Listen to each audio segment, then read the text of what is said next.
لا تدعي شكل هذه الغرزة يخدعك. تبدو احترافية وصعبة لكنها في الحقيقة سهلة جدا، وبعد مشاهدة هذا الفيديو ستتمكنين من تنفيذها بكل ثقة. احضري خيطك وإبرتك ولنبدأ معا في تنفيذ غرزة أنيقة ستضيف لمسة فخامة إلى جميع أعمال الكروشيه. السلام عليكم ورحمة الله تعالى وبركاته. اللهم صل وسلم وبارك على سيدنا محمد وعلى آله وصحبه أجمعين. أهلا وسهلا بكم في قناة كروشي ويوميات أم عبده. بسم الله الرحمن الرحيم. في البداية أعمل عقدة البداية وأشتغل سلسلة من مضاعفات العدد 10.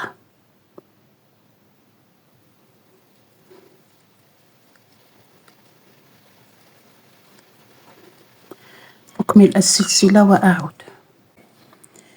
بعدما اشتغلت السلسلة من مضاعفات العدد 14، الآن أضيف 4 سلاسل، 1 2 3 4. ألف الإبرة وأعد 1 2 3، وفي الغرزة الرابعة هنا أشتغل غرزة عمود، ثم العمود الثاني والعمود الثالث دائما في نفس المكان، سلسلتان، وفي نفس المكان أشتغل 3 أعمدة، 1 2 وهذه 3، هكذا. ثم 1 2 3 سلاسل، وأذهب من الأسفل وأعد 1 2 3 4، وفي الخامسة أشتغل غرزة حشو، ثم 1 2 3 وأعد من الأسفل 1 2 3 4، وهنا في الخامسة أعيد 3 أعمدة، سلسلتان، 3 أعمدة في مكان واحد.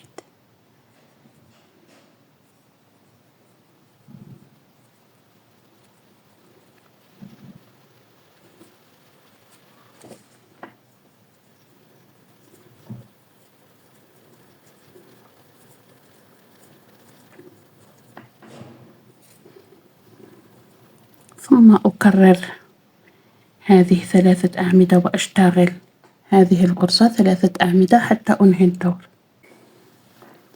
هنا في آخر السطر أشتغل 3 سلاسل وأعد 1 2 3 4، وهنا في الغرزة الأخيرة أشتغل 3 أعمدة، سلسلتان، 3 أعمدة.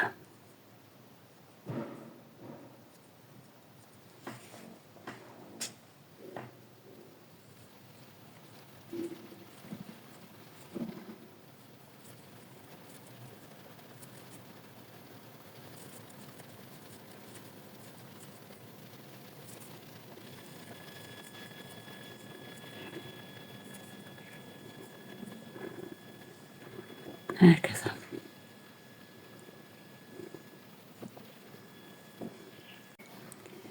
وفي آخر السطر لا ننسى هذه الغرزة أشتغل فيها عمود،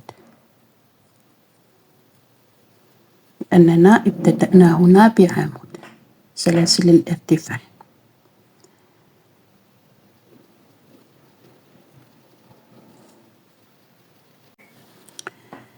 أرتفع 3 سلاسل، 1 2 3، أقلب الشغل، ألف لفة على الإبرة وأذهب إلى وسط الصدفة هنا وأشتغل 3 أعمدة، سلسلتان، 3 أعمدة،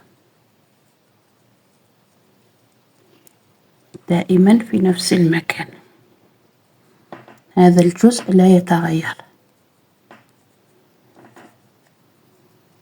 2 وهذه 3، ثم 1 2 3، أذهب إلى هنا إلى الفراغ الأول وأشتغل غرزة حشو، 1 2 3 إلى الفراغ الموالي وأشتغل غرزة حشو، ثم 1 2 3 وأذهب هنا إلى الصدفة وأشتغل 3 أعمدة سلسلتان 3 أعمدة دائما في مكان واحد.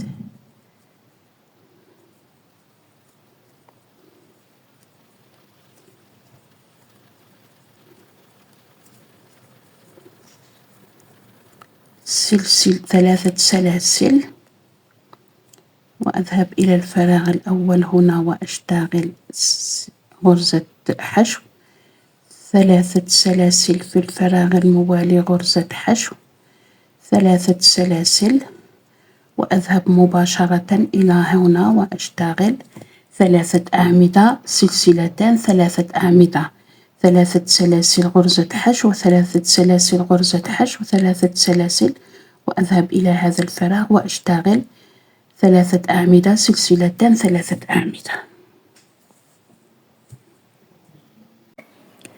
وفي آخر السطر لا ننسى هذا العمود.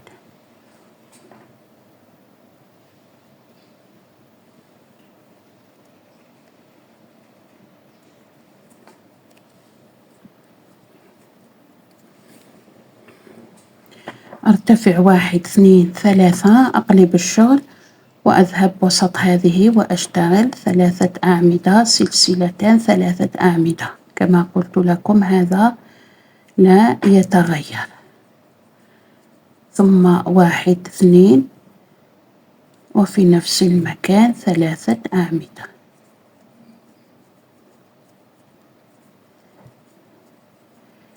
ثم 1 2 3 اشتغلت هذه 3 أعمدة سلسلتان 3 أعمدة. الآن أشتغل 3 سلاسل وأذهب أتخطى هذه وأذهب إلى هنا وأشتغل غرزة حشو، ثم 1 2 3 وأذهب مباشرة إلى هنا وأشتغل 3 أعمدة سلسلتان 3 أعمدة. غرزة سهلة جدا تنفع للبلوزات وللشالات،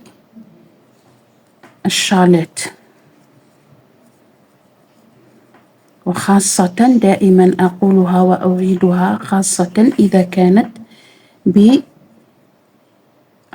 الرافع في البلوزات. 1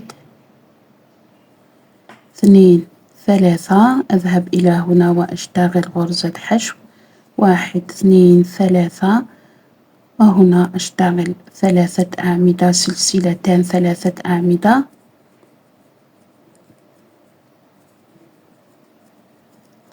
وأواصل الشغل هكذا حتى أنهي كامل الدور.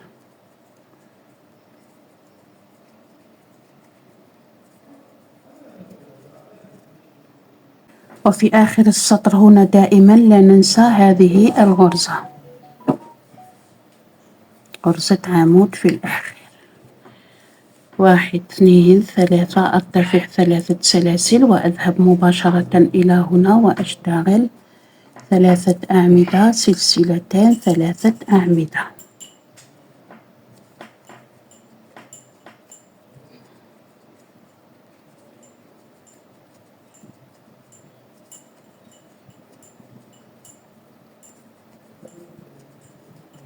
ثم 1 2 3. الآن أشتغل هنا في الفراغ الأول غرزة حشو، ثم 1 2 3 وفي الفراغ الموالي غرزة حشو ثانية هكذا. الآن أعيد هذا الدور، ثم 1 2 3 وأواصل الشغل هكذا، 3 أعمدة سلسلتان 3 أعمدة حتى أنهي كامل الدور. مرة أشتغل 3 سلاسل غرزة حشو 3 سلاسل غرزة حشو، وفي الدور الموالي أتخطى هذا الفراغ وأشتغل مباشرة هنا في الوسط 3 سلاسل وأشتغل المروحة هنا. الغرزة من تكرار سطرين فقط. السطر أشتغل 3 والسطر أشتغل 1 2. أرتفع عدة أدوار وأعود. وبهذا نكون قد انتهينا من شرح هذه الغرزة الجميلة.